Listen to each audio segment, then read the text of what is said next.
باطن في خير وفي العافية، وأن الله يبارك في هذه الاجتماع وعلنا ويحسن المصالح في قراءة المولد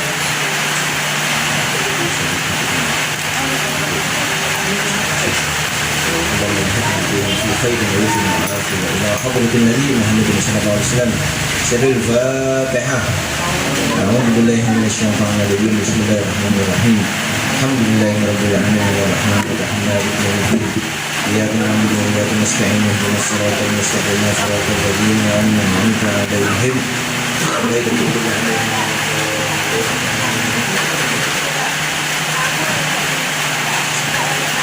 يا ربي صل على محمد أشرف بدر في الكون أشراق. يا ربي صل على محمد، يا ربي صل عليه وسلم. يا ربي صل على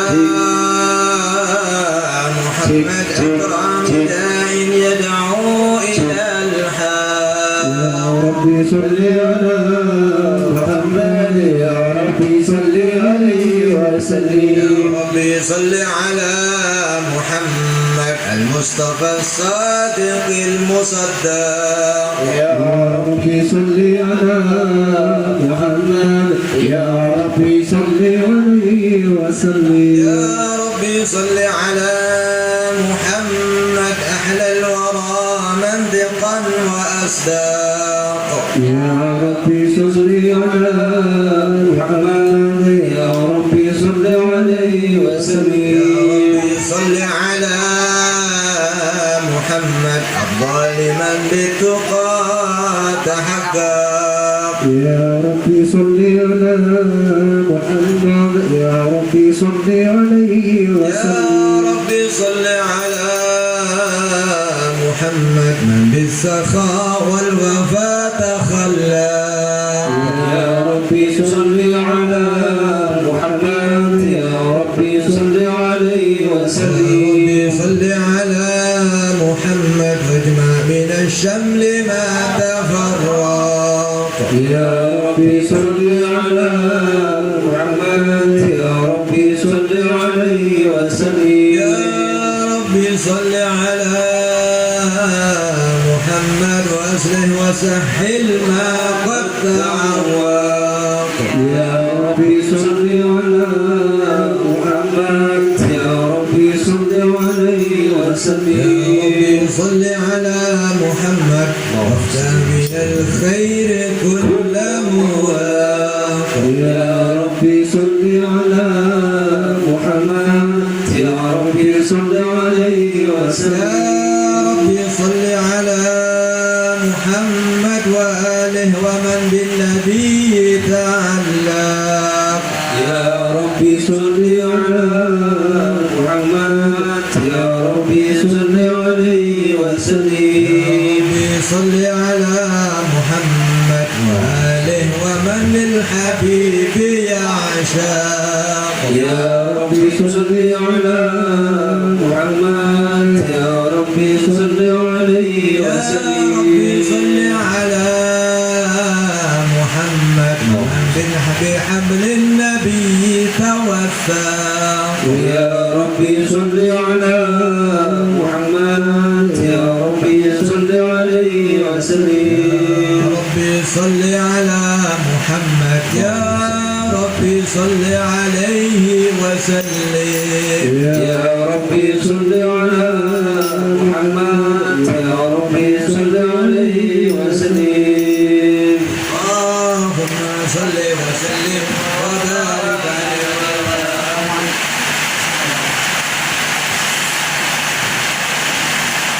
اللهم صل وسلم على سيدنا محمد وعلى آل سيدنا محمد.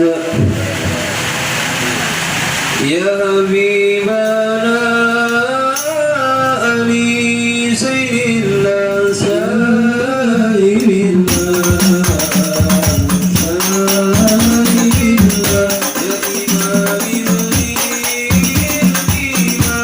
سيدنا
ما كان محمد أبا أحد من رجالكم ولكن رسول الله وخاتم النبيين وكان الله بكل شيء عليما. يا أيها النبي إنا أرسلناك شاهدا وبشرا ونذيرا وداعيا إلى الله بإذنه وسراجا منيرا وبشر المؤمنين بأن لهم من الله فضلا كبيرا. وإذا قال عيسى ابن مريم يا بني إسرائيل إني رسول الله إليكم مصدقا لما بين يدي من التوراة وبشرا برسول يأتي من بعد اسمه أحمد. إن الله وملائكته يصلون على النبي يا أيها الذين آمنوا صلوا عليه وسلموا تسليما. اللهم صل وسلم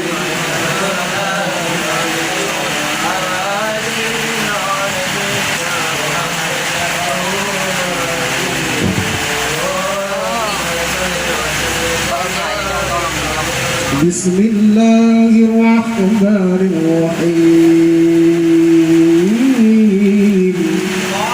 الحمد لله قوي سلطان الواقع القرآن المقصود في الوجود كرمه إحسانه تعالى مجده وشأنه خلق الخلق لكمه وطوى عليها علمه وبسط له من فيض المنة ورزقه يقدر القسمة فأرسل إليهم رسل فلكه وجل عبيده ورحمه تعلق السيرانة والأزلية بقلب آدم في المحبوب فتتشفى سار شره في عوالم الشهادة والغيوب. وما أجل هذا البلد الذي تمر به المنان وما أعظم هذا الفضل الذي برز الأضرار بالإحسان صورة كاملة وقرص في هيكل المحمود فضعت بوجودها مناخ الوجود وترزت برد الأوان بجواز التكريم. اللهم صل وسلم أصوص الصلاة وتسليم على سيدنا ونبينا محمد الرؤوف الرحيم. اللهم صل وسلم وبارك على آله. اللهم صل وسلم وبارك وعلى آله. تجلى الحق في عالم قدسه الواسع تجليا الله بنشر فضله في القريب والشاسع فله الحمد الذي لا تنحسر أفراده بالأعداد ولا يولد تكراره بكثرة ترداد حيث أنزل من عالم الإمكان صورة هذا الإنسان ليتشرف بوجوده ثقلا وتنتشر أسراره في الأكوان فما من سر تصل به قلب منيب إلا ينسى بفضل الله على هذا الحبيب. يا لقلب سرور والتوالى بحبيب عم الأنام نوالا جل من شرف الوجود بنور ومر الكون بهجة وجمالا قد ترقى في الحسن على مقام وتناهى في مجده وتعالى لا يعظمه العيون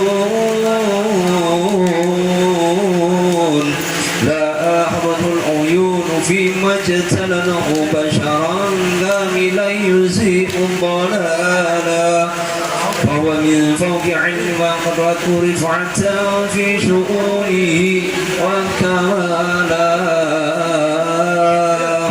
سبحان الذي أورث من حظة الامتنان ما يعجز عن وصفه اللسان ويحار في تعقل معاني الجنان انتشر منه في عالم البطون والظهور فملأ وجود الخلق نور فتبارك الله من إله كريم بشرتنا آياته في الذكر الحكيم ببشارة لقد جاءكم رسول من أنفسكم عزيز عليه ما عنتم حريص عليكم بالمؤمنين رؤوف رحيم فمن فجت هذه البشارة فتلقاها بقلب سليم فقد هدي إلى صراط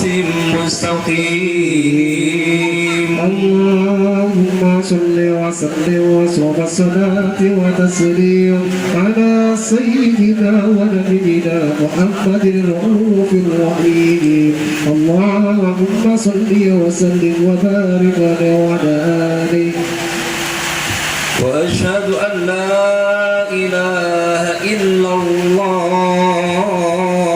وحده لا شريك له وأشهد أن لا إله إلا الله وحده لا شريك له وأشهد أن لا إله إلا الله وحده لا شريك له شهادة يعلن بها اللسان عما تضمنه الجنان من التصديق بها والإذعان تثبت بها في الصدور من الإيمان قواعد وتنوب على أهل اليقين من سر ذلك الإذعان والتصديق شواهد واشهد أن سيدنا ونبينا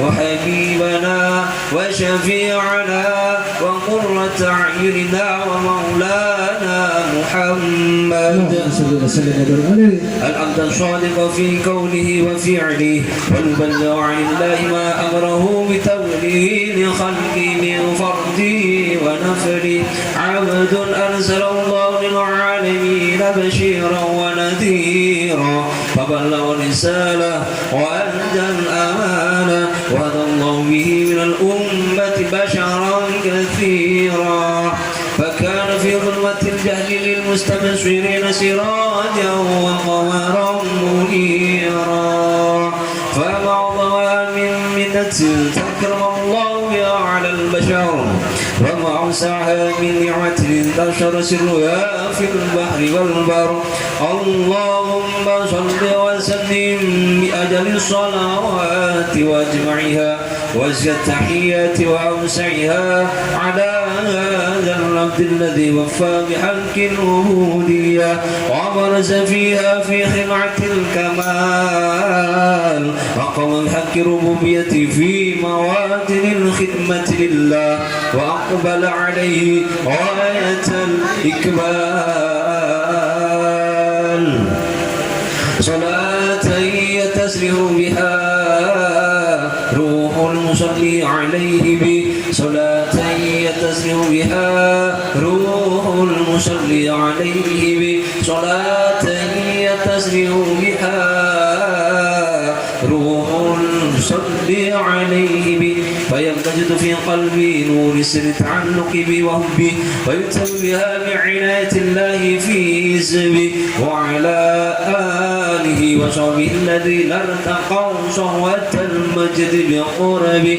وتفيأ ظلال شرف الأسير بوده وحبه ما أمطر الأكوان بنشر ذكراهم نسيم اللهم صل وسلم وصوف الصلاة وتسليم على سيدنا ونبينا محمد الرؤوف الرحيم.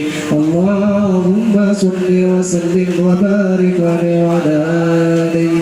اللهم صل وسلم وبارك عليه وعلى آله. أما بعد، فلما تعلقت إرادة الله في العلم القديم بظهور أسرار تخصيص للبشر الكريم بالتقديم والتكريم، نفذت القدرة الباهرة للنعمة الواسعة والمنة الغامرة، فانفلقت بيضة التصوير في العالم المطلق الكبير عن جمال مشهود بالعين، حاضر لوصف الكمال المطلق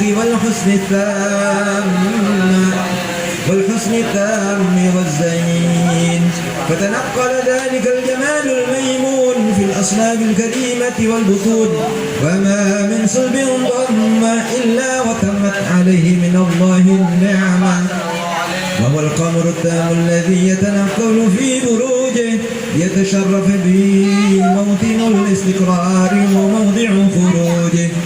وقد قدت الأقدار الأزلية بما قدت، وأظهرت من سر هذا النور ما أظهرت، وخصصت به من خصصت، فكان مستقره في الأصلاب الفاخرة والأرحام الشريفة الطاهرة، حتى برز في عالم الشهادة بشرا لا كالبشر، ونورا حير الأفكار ظهور وبهر، فتعلقت همة الراكم لهذا الحروف بأن يركم في هذا القرطاس ما هو لديه من عجائب ذلك النور المعروف.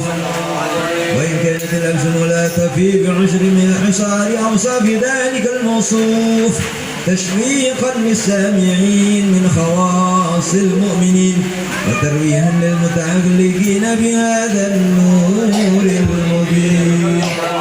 وإلا فأنا تعرب الأقلام عن شؤون خير الأنام، ولكن هزني إلى تدوين ما حفظته من سير أشرف المخلوقين، وما أكرمه الله به في مولدهم من الفضل الذي عم العالمين، وبقيت رؤيته في الكون منشورة على مر الأيام والشهور والسنين، داعي التعلق بهذه الحضرة الكريمة، ولا عند التشوق إلى سماء صافها العظيمة، ولعل الله يرفع به المتكلم والسامع، فيدخلان في الشفاعة هذا النبي الشافع، ويتروحان بروح ذلك النبي.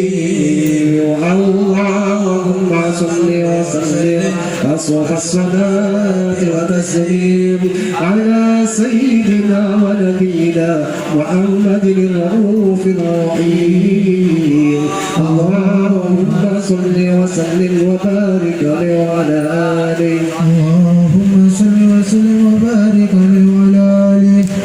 وقد عين للكلمة يخرج ما خرجت فيه الأنامل مما استفاده الفهم من صفات هذا العبد المحبوب الكامل وشمائله التي أحسن الشمائل، وهنا سنة نثبت ما بلغ إلينا في جميع هذا الحبيب من أخبار وآثار، يتشرف بكتابته القلم والقرطاس، وتتنزه في هدائقه الأسماع والأبصار.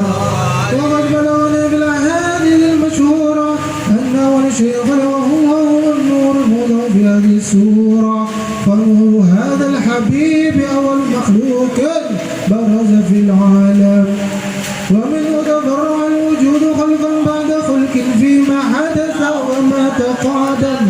وقد أخرج عبد الرزاق بسنده عن جابر بن عبد الله الأنصاري رضي الله عنه قال: قلت يا رسول الله بأبي وأمي أخبرني عن أول شيء خلقه الله قبل الأشياء. قال: يا جابر، إن الله خلق قبل الأشياء نور نبيك محمد صلى الله عليه وسلم من نوره. وقد ورد من حديث أبي هريرة رضي الله عنه أنه قال: رسول الله صلى الله عليه وسلم كنت أول النبيين في خلقي وآخرهم في البعث. ومن عندت الرواية بأنه أول الخلق وجودا وأشرفهم مولودا.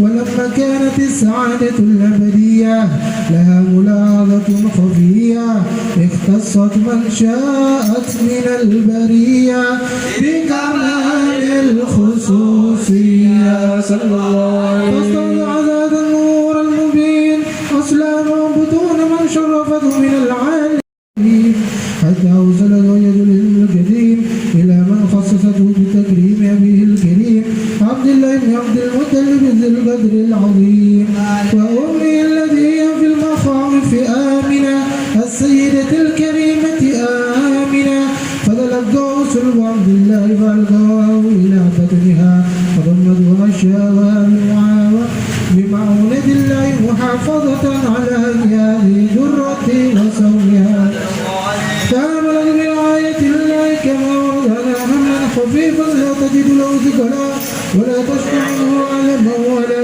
عللا حتى مر الشهر بعد الشهر من حمله وقرب وقت بروزه إلى عالم شهادته لتنبسط على أهل هذا العالم فيوضات فضله وتنتشر فيه آثار مجده الصغير.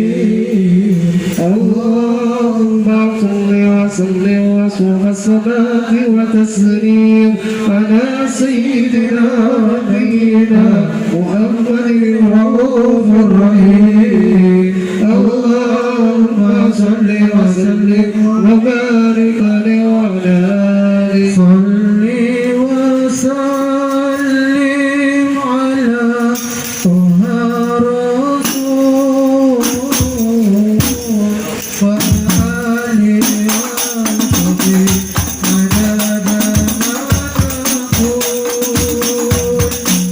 يا الله به نوالجك ما نقول وببركاته وباتصال المولى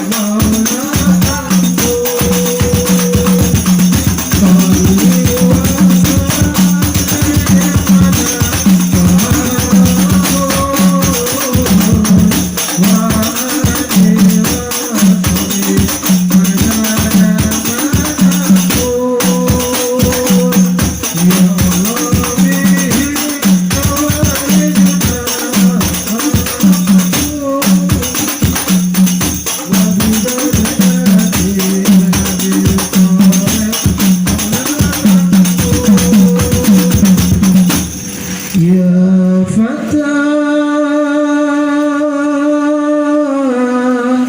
افتح علينا كل الكفور وانظر إلينا واستمع ما نقول واجد علينا بالقبول وهب لنا كل سول بجاه طه الرسول وآله وفتيمة البتول فبمن دعاه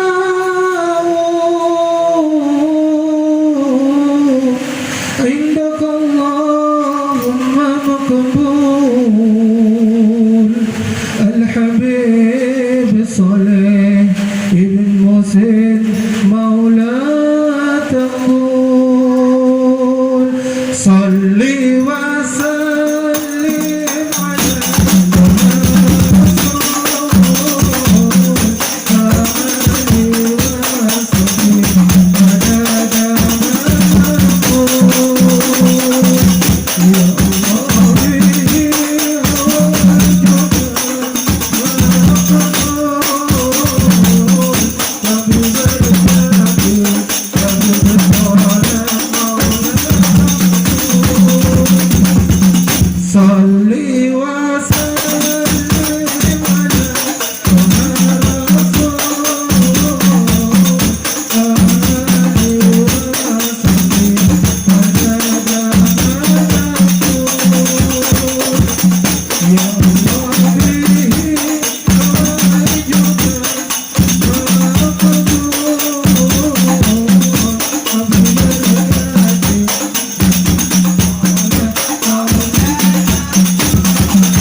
وقبل الخروج يا من ليس ملكه يزول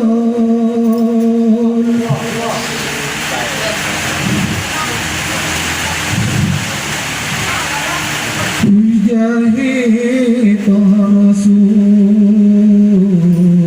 وفاطمة البتول بجاه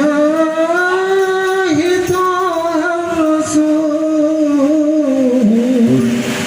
وعلي وفاطمة البتول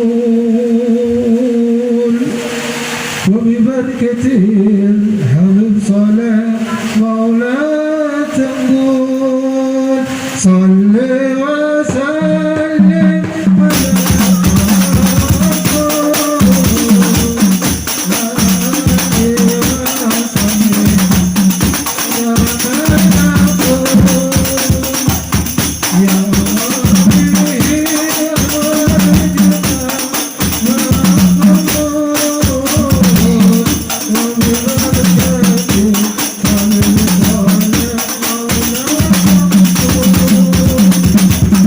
على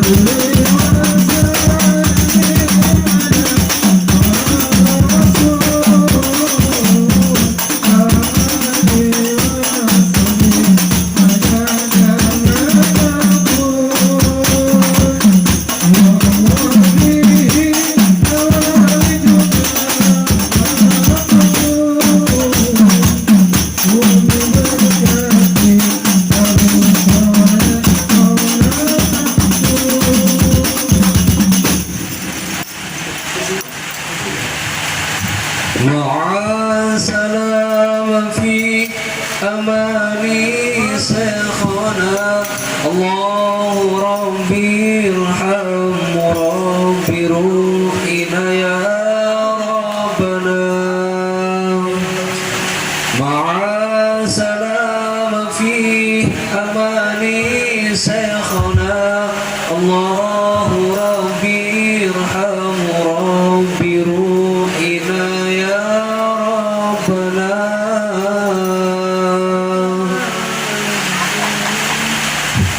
مع سلام في أماني شيخنا الله ربي ارحم ربي روحنا يا ربنا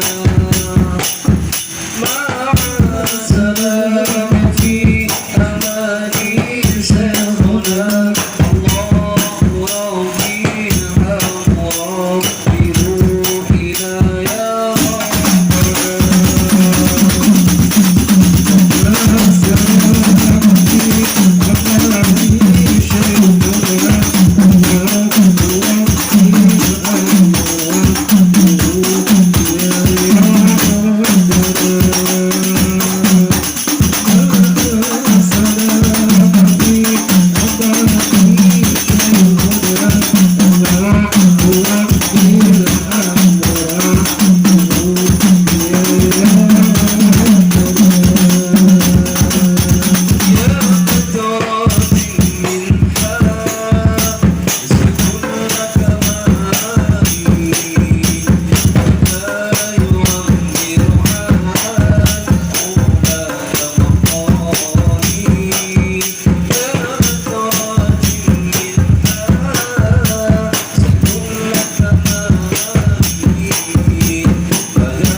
سرور وابتهاج بقرب ظهور إشراك هذا السراج والعيون متشوفة إلى بروزه متشوقة إلى التقاط جواهر كنوزه وكل دابة لقريش نطقت بفصيح العبارة معلنة بكمال البشارة وما من حامل حملت في ذلك العام إلا أتت في حملها بغلام من بركات وسعادة هذا الإمام ولم تزل الأرض والسماوات متضمخة بعطر الفرح بملاقاة أشرف البريات وبروزه من عالم الخفاء إلى عالم الظهور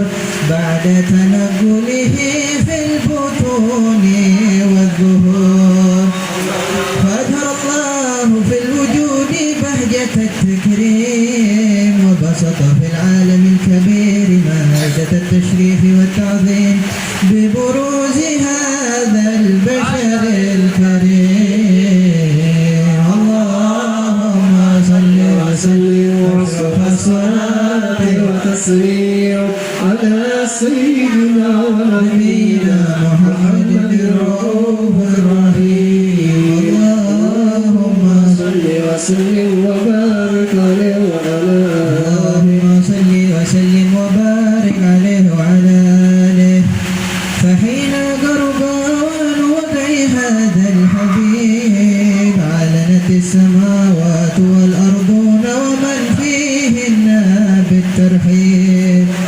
وأمطار الجود الإلهي على أهل الوجود تفج وألسنة الملائكة بالتبشير للعالمين تعد سبحان الله والحمد لله لا إله إلا الله الله أكبر سبحان الله والحمد لله ولا إله إلا الله الله أكبر سبحان الله والحمد لله ولا إله إلا الله والله أكبر القدرة كشفت كناع هذا المستور ليبرز نوره كاملا في عالم الظهور نورا فاق كل نور وأخذ الحق حكمه على من أتم الله عليه النعمة من خواص الأمة يحضر عند وضعه أمة تأنيسا لجنابها المسعود ومشاركة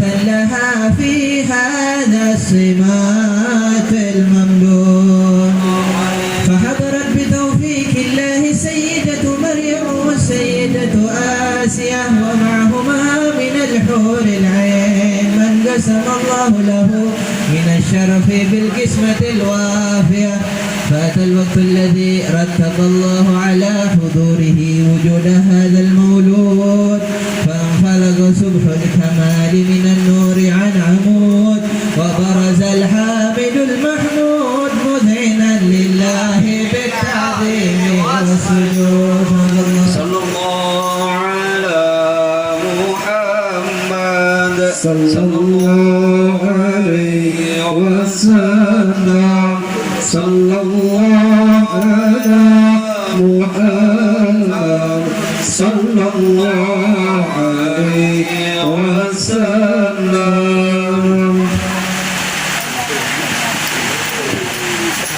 صلوا على النبي محمد اللهم صل وسلم وبارك عليه. يا ربي سلام عليك يا رسول سلام عليك يا ربي سلام عليك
الحبيب محمد.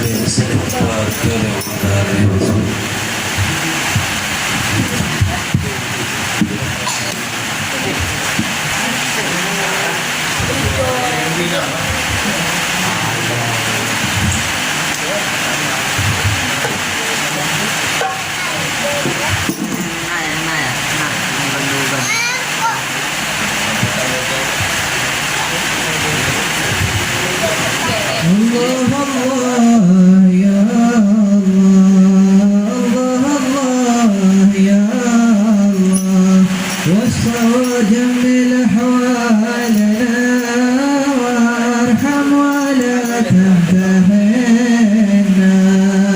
الله الله يا الله الله الله يا الله جمل أحوالنا وارحم ولا تمتحنا يكحل العين حي الليلة سمارنا نكش الدان من مغنى سليمان معنا من سنة البارك ليلة على طور سينا يوم موسى اقتبس منه ونحن اطلعنا الله الله يا الله الله الله يا الله جمل أحوالنا وارحم ولا تمتحن من نظر منه بركة صاح منها وعنا من سمع عنة المخزون تخشى يافنا يالله يرحمه وانظر له لكن إذا قوم من قبل كنا الله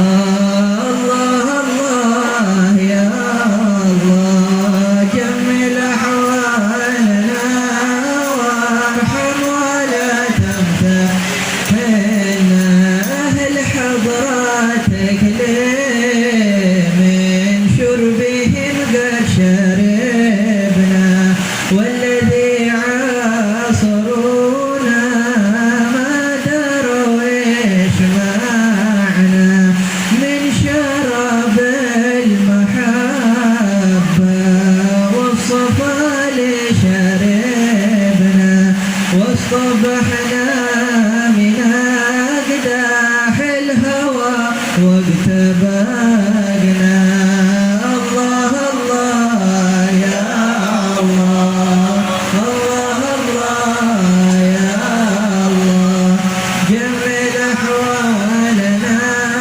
وارحم ولا تمتحنا كل من كان ينكر ذا يجي يستمعنا يستمع فضلنا نص الكتاب المبين أهل بيت النبي أهل الوفاء واليقين هم أهل الكساء يا الله بهم جد علينا الله الله يا الله الله الله يا الله جمل أحوالنا وارحم ولا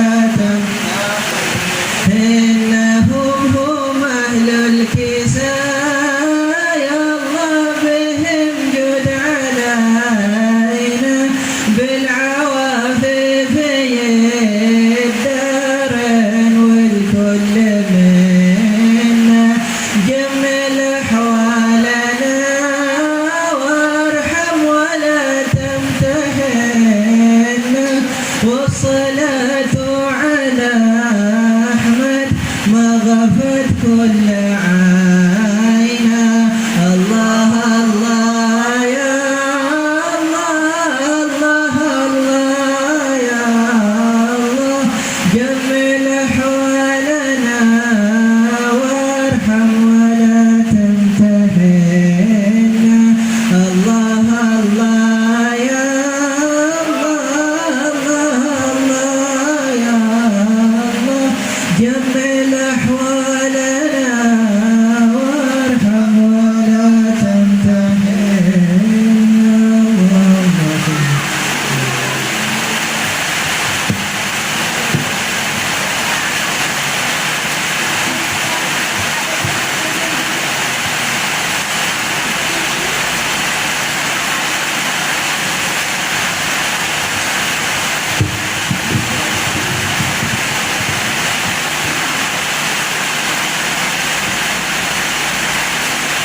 الحمد لله رب العالمين على نعمه التي لا تحصى ومننه التي لا تستقصى وأياده التي تطول أبدا ومنحه التي تفيض سرمدا وعلى أن أرسل إلينا نبي الهدى خير الخلائق في كل ما خفي وفي كل ما بدا فأرشدنا الله تعالى به وهدانا سبيلا رشدا ونسأله جل جلاله أن يصلي ويسلم على هذا النبي المصطفى والحبيب المقتفى سيد أهل الصدق وسيد أهل الوفاء اللهم أدم صلواتك عليه وعلى آله وأصحابه الشرفاء وعلى آبائه وإخوانه من الأنبياء الحنفاء وعلى سائر الملائكة والمقربين وعلينا معهم وفيهم برحمتك يا أرحم الراحمين. Alhamdulillah, yang mana Allah telah mengumpulkan kita di tempat ini, di tempat yang mana kita menyebutkan nama kekasihnya, menyebutkan nama orang yang paling makhluk yang paling dicintai oleh Allah Subhanahu wa taala, yaitu Nabi Muhammad sallallahu alaihi wasallam. Turun deras, begitu deras hujan ketika malam ini. Alhamdulillah, juga turun deras rahmat Allah Subhanahu wa taala di tempat ini, yaitu ketika disebutkan inda dzikris salihin tanzilur rahmat. Ketika disebutkan namanya orang-orang saleh, maka akan turun di tempat tersebut rahmat-rahmat. Fakaifa bidzikri as-salihis salihin wa huwa sayyidina Muhammad sallallahu alaihi wasallam. Maka bagaimana gerangan jika yang disebutkan itu adalah pemimpin daripada orang-orang saleh, yaitu sayyidina Muhammad sallallahu alaihi wasallam. Alhamdulillah, semoga Allah mengumpulkan kita bersama beliau nanti di padang kiamat. Semoga Allah tidak pernah meninggalkan kita daripada beliau insyaallah. Amin amin birahmatika ya arhamar rahimin. Alhamdulillah, perkumpulan yang seperti ini insyaallah akan menjadi perkumpulan yang akan membuahkan sebuah manfaat, yang akan kita memetik manfaatnya nanti di hari kiamat. Sebab setiap perkumpulan, setiap daripada kita saling temu, setiap daripada kita saling bertatap muka, jika pertemuan tersebut, perkumpulan tersebut tidak menghasilkan daripada manfaat di hari kiamat, maka kita tidak perlu untuk saling kenal mengenal, maka kita tidak perlu untuk saling tatap muka. Karena dengan majelis yang seperti ini kita berkumpul, insya Allah akan membuahkan manfaat nanti di hari kiamat. Yaitu manfaatnya apa? Yaitu bagi orang-orang nanti di hari kiamat, jika kalian melihat wajah Al-Fakir ini, wajah yang mana Al-Fakir, yang mana kalian pernah melihat wajahku ini, maka wajib bagi kalian untuk menolongku nanti ketika melewati sirat. Ketika engkau tidak menemukan aku di hari kiamat, maka wajib bagi kalian untuk menolong aku. Dan juga begitu, ketika aku tidak melihat wajah yang dulu pernah kita tatap di sini, dulu wajah yang pernah kita saling temu di sini, saling tatap muka, ketika saya tidak menemukan wajah-wajah kalian nanti, maka wajib bagi saya untuk menolong kalian, wajib bagi saya untuk menyelamatkan kalian daripada azab Allah Subhanahu wa taala. Alhamdulillah, maka daripada ini, perkumpulan seperti ini yaitu yang akan membuahkan manfaat nanti di hari kiamat. Perkumpulan yang mana akan abadi, tidak akan pernah terpecahkan, tidak akan pernah terbelah ketika nanti di hari kiamat. Hari kiamat yaitu langit terbelah, bumi terbelah, semuanya hancur. Majelis yang seperti ini tidak akan pernah hancur. Majelis seperti ini akan tetap abadi sampai di surga nanti. Kita akan mengenang momen-momen ini nanti di surga Allah Subhanahu wa taala. Insyaallah, semoga Allah Subhanahu wa taala mengumpulkan kita semuanya di surga nanti bersama Nabi Muhammad sallallahu alaihi wasallam. Alhamdulillah, maka daripada itu ayuhal hadirin, hendaknya kita mengenal daripada Nabi Muhammad sallallahu alaihi wasallam. Yang mana Nabi Muhammad sallallahu alaihi wasallam sudah terlebih dahulu mencintai kita sebelum kita lahir, sebelum kita diciptakan oleh Allah Subhanahu wa taala. Nabi Muhammad sudah mencintai kita. Pernah suatu ketika Nabi Muhammad sallallahu alaihi wasallam bersama para sahabat pulang daripada sebuah peperangan. Para sahabat membawa daripada jenazah yang akan dikuburkan. Di saat-saat seperti itu ada sahabat Sayyidina Salman Al-Farisi. Beliau ini adalah orang dari Faris, yang mana dulunya beragama Nasrani. Kemudian Sayyidina Salman Al-Farisi, beliau ingin melihat dan memerhatikan Nabi Muhammad SAW sejelas-jelasnya. Sayyidina Salman ingin mengetahui daripada tanda-tanda kenabian Nabi Muhammad SAW. Ketika di saat-saat seperti itu, Sayyidina Salman selalu di belakang Nabi Muhammad. Beliau ingin mengetahui alamat Nabi, karena daripada tanda-tanda kenabian menurut orang Nasrani, menurut orang-orang ahli kitab di Paris sana mengatakan kepada Sayyidina Salman bahwa daripada tanda-tanda Nabi yang akan keluar di akhir zaman, yaitu ada tanda di kedua pundaknya, baina katifaihi alamah, di antara kedua pundaknya ada sebuah tanda, yaitu tandanya ada sebuah gumpalan daging yang daging tersebut dikelilingi oleh rambut-rambut dan terpancar darinya cahaya. Sayyidina Salman ingin, bagaimana aku bisa tahu daripada alamat tersebut? Kemudian Rasulullah SAW tanpa menoleh sedikit pun, tanpa berbicara kepada Sayyidina Salman, beliau membuka gamisnya seperti ini. Beliau menampakkan daripada pundaknya. Beliau langsung tahu. Akhirnya terlihatlah daripada tanda kenabian Nabi Muhammad SAW. Kemudian para sahabat menaruh jenazah tersebut dan mereka menguburkan. Kemudian Nabi Muhammad SAW duduk di depan kuburan tersebut. Ada kayu kecil, Rasulullah pegang dan Rasulullah ketuk-ketuk itu kayu. Seraya berkata, "Wadidtu an law ra'ayna ikhwani. Wadidtu an law ra'ayna ikhwanana." Kata Rasulullah SAW, saya cinta, saya sungguh rindu untuk bertemu daripada saudara-saudaraku. Para sahabat bertanya kepada Rasulullah, "Awalasna bi ikhwanuk?" Sahabat bertanya, "Ya Rasulullah, apakah kami bukan saudara-saudaramu?" "La, bal antum ashabi." Kata Rasulullah, "Tidak, kalian hanya sahabatku." "Ikhwani qaumun ya'tuna min ba'di amanu bi wa lam yarawun." Saudaraku, kata Rasulullah SAW, saudaraku yaitu sebuah kaum yang datang setelahku. Mereka beriman kepadaku, akan tetapi mereka tidak melihatku. Semoga kita termasuk daripada umat-umat Nabi Muhammad SAW. Karena berapa banyak daripada orang-orang yang menyangka daripada umatnya Nabi Muhammad SAW, mereka menyangka bahwa dirinya termasuk umatnya Nabi Muhammad, akan tetapi ketika di hari kiamat nanti dia tidak dibangkitkan bersama Nabi Muhammad. Dia tidak bersama Nabi Muhammad karena apa? Karena jauhnya dia daripada Rasulullah SAW. Maka daripada majelis yang seperti ini, marilah kita meningkatkan kualitas daripada cinta kita kepada Nabi Muhammad SAW. Beliau duluan lebih cinta kepada kita. Beliau lebih cinta kepada kita melebihi diri kita. Beliau cinta kepada kita melebihi daripada ayah kita dan ibu kita. Beliau lebih cinta kepada kita daripada segalanya. Maka tidak ada yang berhak untuk kita cintai di dunia ini melebihi segalanya kecuali kepada Nabi Muhammad SAW. Alhamdulillah.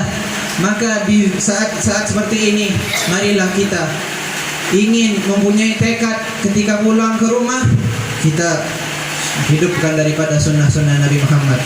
Daripada sunnah-sunnah Nabi Muhammad SAW, yaitu menggunakan daripada siwak. Siwak walaupun kecil seperti ini, akan tetapi manfaatnya besar ila yaumil qiyamah. Manfaatnya besar ketika nanti nyawa sudah berada di tenggorokan. Manfaatnya sangat besar, yaitu memudahkan kita untuk mengucapkan la ilaha illallah ketika kita akan meninggal nanti. Maka daripada itu, hendaknya kita menghidupkan daripada sunnahnya Nabi Muhammad. Bohong jika kita mengaku cinta tetapi tidak mengikuti sunnah daripada Nabi Muhammad SAW. Sebagian orang saleh mengatakan, "Unzuru ilal yahudi wan nasara." Kalian lihatlah kepada orang-orang Yahudi dan orang-orang Nasara. yuhibbuna anbiya'ahum. Mereka sungguh yakin, sungguh sangat mencintai nabi mereka. Orang-orang Yahudi mencintai nabi mereka, orang-orang Nasrani mencintai nabi mereka. Akan tetapi hal hum ma'hum, apakah orang-orang Nasrani, apakah orang-orang Yahudi ini bersama nabi-nabi mereka? Tidak. Karena apa? Adamul ittiba. Karena tidak ada pengikutan kepada nabi mereka. Tidak ada mereka itu mempunyai sifat untuk mengikuti nabi mereka. Allah Subhanahu wa taala telah jelas menerangkan di dalam Al-Qur'an, "Qul in kuntum tuhibbunallaha fattabi'uni yuhibbukumullah." Katakanlah wahai Muhammad, jika kalian orang-orang muslimin, jika kalian orang-orang mukminin mencintai Allah Subhanahu wa taala, maka ikutilah aku. Maka patuhilah daripada perintahku. Alhamdulillah, di saat-saat seperti ini, di saat-saat yang Allah Subhanahu wa taala menurunkan rahmatnya begitu besar, marilah kita membangkitkan, menghidupkan sunnah-sunnah Nabi Muhammad SAW di rumah-rumah kita. Sunnah-sunnah Nabi Muhammad SAW begitu banyak ditinggalkan di rumah kita.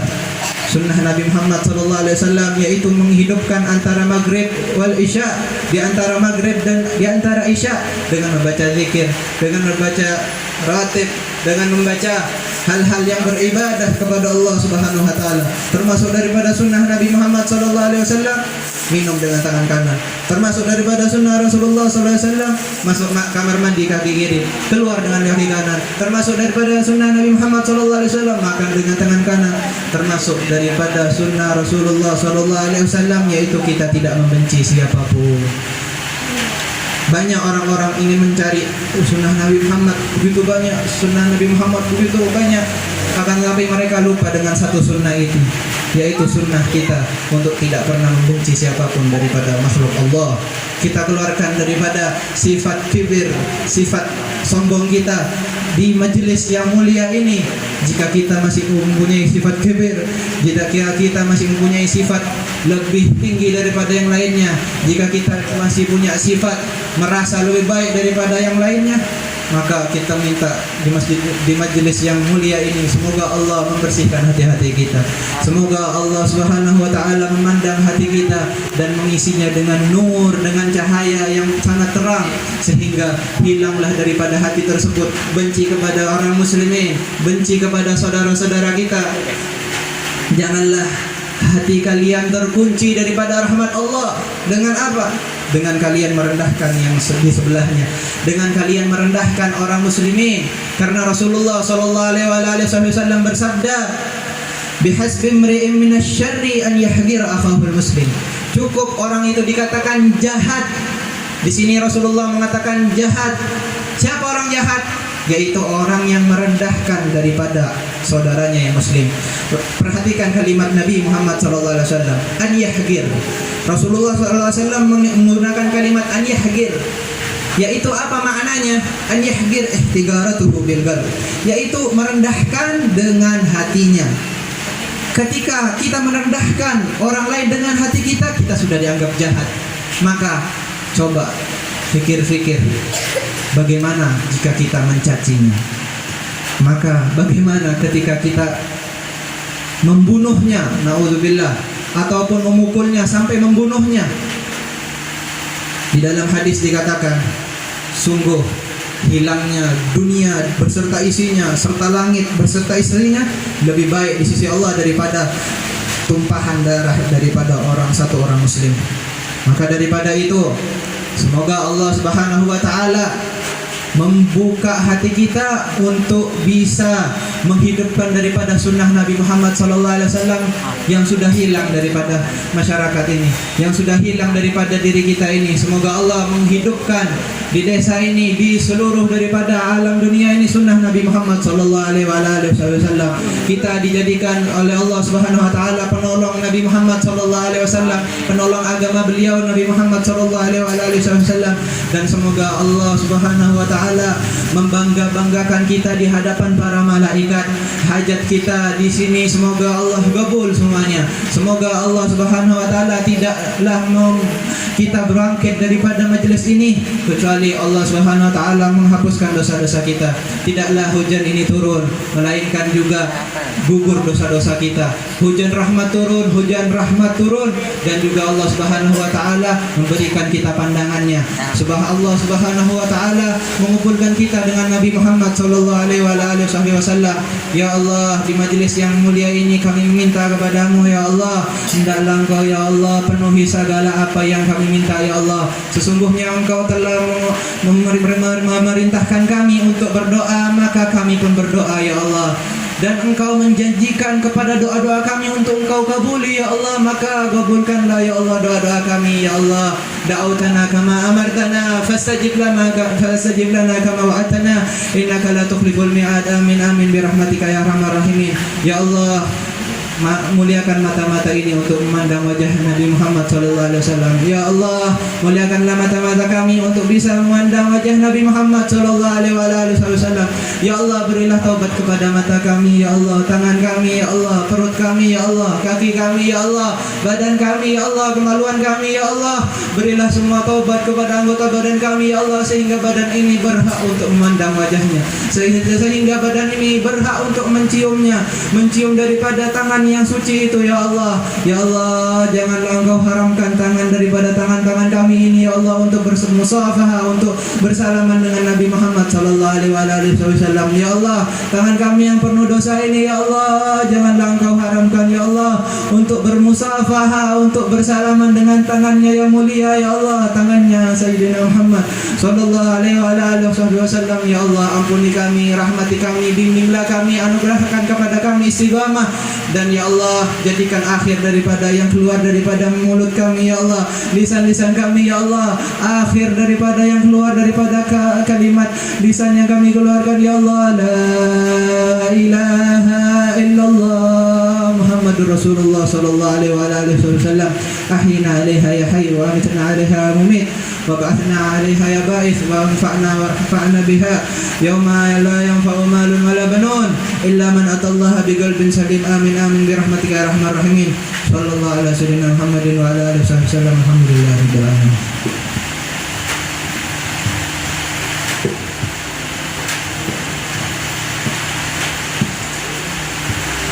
Bismillahirrahmanirrahim. Alhamdulillahirabbil alamin. Allahumma shalli wa sallim ala sayyidina Muhammadin fil awwalin. Allahumma shalli wa sallim ala sayyidina Muhammadin fil akhirin. Allahumma shalli wa sallim ala sayyidina Muhammadin fi kulli waqtin mahin. Allahumma shalli wa sallim ala sayyidina Muhammadin fil mala'il a'la ila yaumiddin. Allahumma shalli wa sallim ala sayyidina Muhammadin wa ala alihi wa sahbihi ajma'in. Walamma nadhama al-fikr min darari al-awsaf Muhammadin توجهت إلى الله متوسلا بسيدي وحبيبي محمد صلى الله عليه وسلم يجعل سعي فيه مشكورا وفعلي فيه محمودا، وأن يكتب عملي في العمل المقبولا وتوجهي في التوجهات الخالصة والصلات الموصولة. اللهم يا من إليه تتوجه الآمال فتعود ظافرة، على باب عزته تحط الرحال فتمشاها منه الفيوضات الغامرة. نتوجه إليك بأشرف المسائل لديك سيد المرسلين عبدك الصادق الأمين سيدنا محمد الذي عمت رسالته العالمين، أن تصلي وتسلم على تلك الذات الكاملة متوسل مستودع عبانتك وحفيظ سرك وحامل رايتك دعوتك الشاملة، الأبي الأكبر المحبوب لك ومن المخصص بالشرف الأفخر في كل موطن من مواطن القرب ومظهر قاسم ذلك في عبادك وساكي كوس إرشادك لأهل ذلك سيد القولين وأشرف الثقلين العبد المحبوب الخالص المحسوس منك بأهل بأجل الخصائص. اللهم صل وسلم عليه وعلى آله وأصحابه وأهل حضرة اقترابه من أحبابه. اللهم يا الله، اللهم إنا نقدم إليك جاه هذا النبي الكريم. اللهم إنا نقدم إليك جاه هذا النبي الكريم. الكريم ونتوسل إليك بشرف مقامه العظيم أن تلاحظنا في حركاتنا وسكناتنا بعين عنايتك وأن تحفظنا في جميع أطوارنا وتقلباتنا بجميل رعايتك وحصين بقايتك وأن تبلغنا من شرف القرب إليك وإلى هذا الحبيب غاية آمالنا وتتقبل منا ما تحركنا فيه من نياتنا وأعمالنا وتجعلنا في حضرة هذا الحبيب من الحاضرين وفي طرائق اتباعه من السالكين حقه من المؤدين ولعهدك من الحافظين. اللهم إنا لنا أطماعا في رحمتك الخاصة فلا تحرمنا وذنونا جميلة هي وسيلة إليك فلا تخيبنا. آمنا بك وبرسولك وما جاء به من الدين وتوجهنا به إليك مستشفعين أن تقابل المظلم منا بالغفران والمسيء بالإحسان والسائل بما عمل والمؤمل بما عمل وأن تجعلنا ممن نصر هذا الحبيب ووازر وواله وظاهره وعم ببركته وشرف جهده أولادنا ووالدينا وأهل قطرنا ووالينا وجميع المسلمين والمسلمات والمؤمنين والمؤمنات بجميع الجهاد وأدل راية الدين القويم في جميع الأقطار منشورة ومعالم الإسلام والإيمان بأهلها معمورة معنى وصورة. واشف اللهم كربة المكروبين واقض دين المدينين واغفر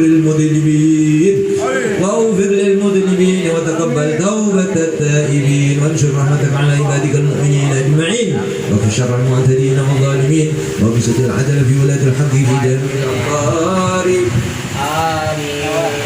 بالنواهي على المعاندين من المنافقين والكفار واجعلنا يا رب في الحسن الحصين من جميع البلايا وفي الحفظ المكين من الذنوب والخطايا وأدمنا في العمل بطاعتك وسلك في خدمتك قائمين وإذا توفيتنا فتوفنا مسلمين مؤمنين وإذا توفيتنا فتوفنا مسلمين مؤمنين واختم لنا منك بخير أجمعين.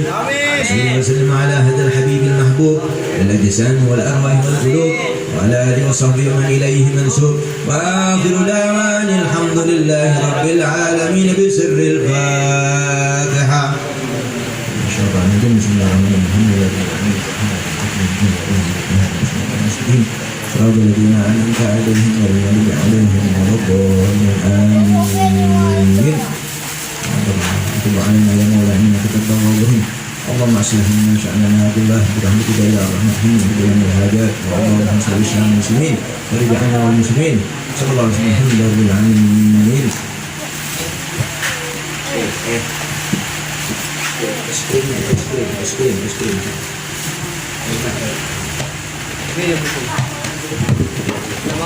Assalamualaikum warahmatullahi wabarakatuh. Sebelum acara ini diakhiri, ada sedikit pengumuman bahwasanya untuk majelis jalsa Isnin Al-Inayatul Rabbaniyah mulai minggu depan insya Allah akan kita tempatkan di rumah Al-Fakir, di rumah saya Jeffrey. Bagaimana menurut ibu-ibu saya apa punten? Sudah tak bisa baca jamatur ya coba saya napa punten saya Pulau Ngarap semua hadirin saya hadir ke tempat Kak Dinto hadir beki Senin malam Selasa saya bakal datang ke Combok Nakula Ba'da Isya Ba'da Salat Isya. Pengumuman si nomor 2 kelak saya acara nikah putrana Kiai Ahmad Ansori nikahnya mana Ustadz Muhammad Bahjatur Ridha. Sebentar lagi beliau minggu depan akan berangkat ke Solo, ke Darul Mustafa Solo untuk mengikuti seleksi masuk ke Darul Mustafa Hadramaut Yaman. Malar moga kalaban doa panjenengan satu aja kalaban pamongson solawat samangke kalaban jahna kehormatanna para wali-walina Allah Subhanahu wa taala, kalaban syafaat baginda Rasulullah sallallahu alaihi wasallam, kempang Ustaz Muhammad Ridho Eka bisa sukses diterima masuk dekat Darul Mustafa Hadramutiana. Kita doakan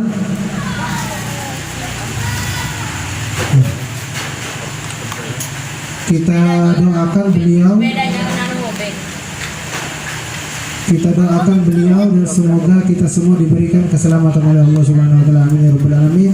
Bismillahil Fatihah.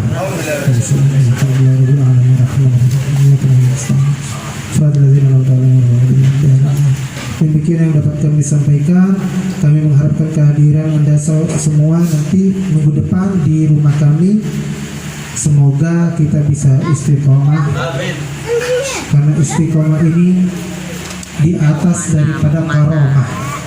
Istiqomah ini di atas dari segala karomah. Jadi semoga kita diberikan istiqomah oleh Allah Subhanahu wa taala, diberikan taufik kemudahan oleh Allah Subhanahu wa taala. Wabillahi taufiq wal hidayah. Wassalamualaikum warahmatullahi wabarakatuh.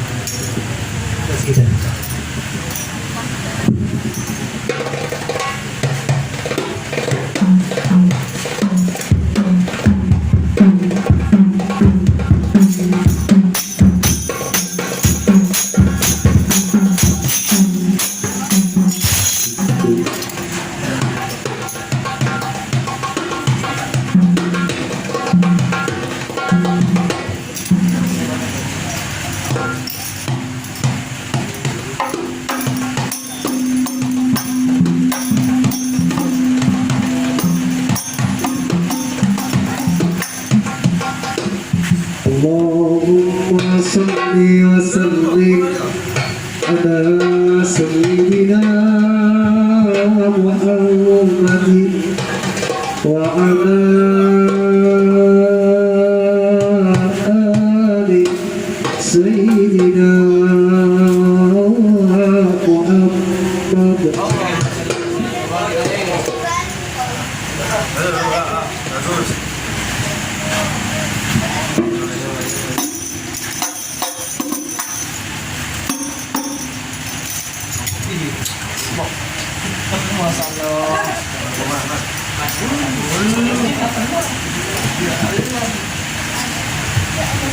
Allahumma salli ala sayyidina Muhammad salatan turidu wa tunasibu wa tukammisu bi'al-hadi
Thank you.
سيدنا